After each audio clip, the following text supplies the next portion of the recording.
Hello అండి, నేను మీ లక్ష్మిని. Welcome to Lakshmi tasty kitchen.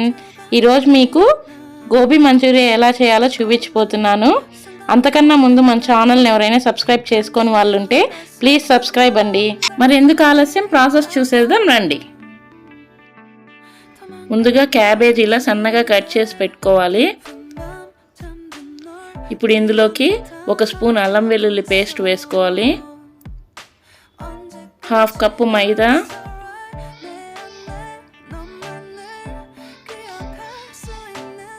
1/2 cup cornflour వేసుకోవాలి, 1/4 spoon chilli powder, 1/4 spoon garam masala, 1/4 spoon salt వేసుకొని మొత్తం బాగా మిక్స్ చేసుకోవాలి.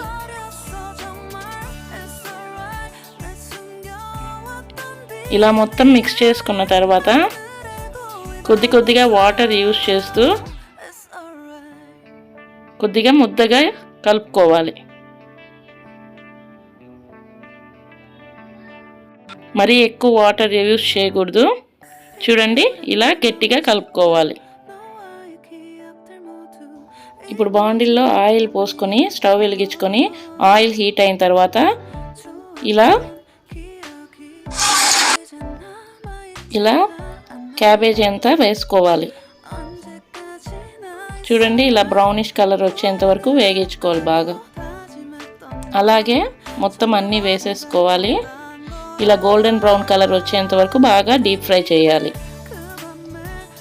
ఈ క్యాబేజీ బాల్స్ అంతా. చూడండి, ఇలా డీప్ ఫ్రై చేసుకొని పెట్టుకోవాలి క్యాబేజీ బాల్స్ అన్నీ.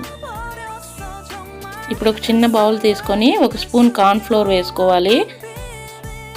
ఉంటలు రాకుండా దీన్ని కలుపుకోవాలి. కొద్దిగా వాటర్ పోసుకొని లంప్స్ రాకుండా కలుపుకోవాలి. చూడండి, ఈ విధంగా లంప్స్ రాకుండా కలిపి పక్కన పెట్టుకోవాలి. ఇప్పుడు ఒక బాండిల్ తీసుకొని స్టవ్ పైన పెట్టుకొని స్టవ్ వెలిగించుకొని 1 స్పూన్ ఆయిల్ వేసుకోవాలి. ఆయిల్ హీట్ అయ్యాక కొంచెం ఒక 5-6 గార్లిక్ పీసెస్, 1-2 పచ్చిమిర్చి వేసుకొని కొద్దిగా వేగించాలి. ఆనియన్స్ 1-2 కొద్దిగా ఫ్రై చేయాలి. ఇప్పుడు 1 క్యాప్సికమ్ పీసెస్ కట్ చేసి వేసుకోవాలి. దీన్ని బాగా ఫ్రై చేసుకోవాలి. ఆనియన్స్ క్యాప్సికమ్ ఫ్రై అయిన తర్వాత 2 spoons red chilli sauce, 1 spoon green chilli sauce, 1 spoon vinegar, 1 spoon soya sauce, 2 spoons tomato sauce వేసుకొని మొత్తం బాగా మిక్స్ చేసుకోవాలి. ఇలా మొత్తం కలుపుకున్న తర్వాత 1 స్పూను సాల్ట్ వేసుకొని 1/4 స్పూను పెప్పర్ పౌడర్ వేసుకొని మొత్తం బాగా ఒకసారి కలుపుకోవాలి. మనం ఇందాక కలిపి పెట్టుకున్నాం కదా కార్న్ఫ్లోర్ వాటరు, ఆ కార్న్ఫ్లోర్ వాటర్ అంతా ఇందులో వేసుకొని మొత్తం బాగా ఒకసారి కలుపుకోవాలి. ఇలా కలుపుకున్న తర్వాత 1/4 స్పూను గరం మసాలా వేసుకోవాలి. మొత్తం బాగా కలుపుకోవాలి.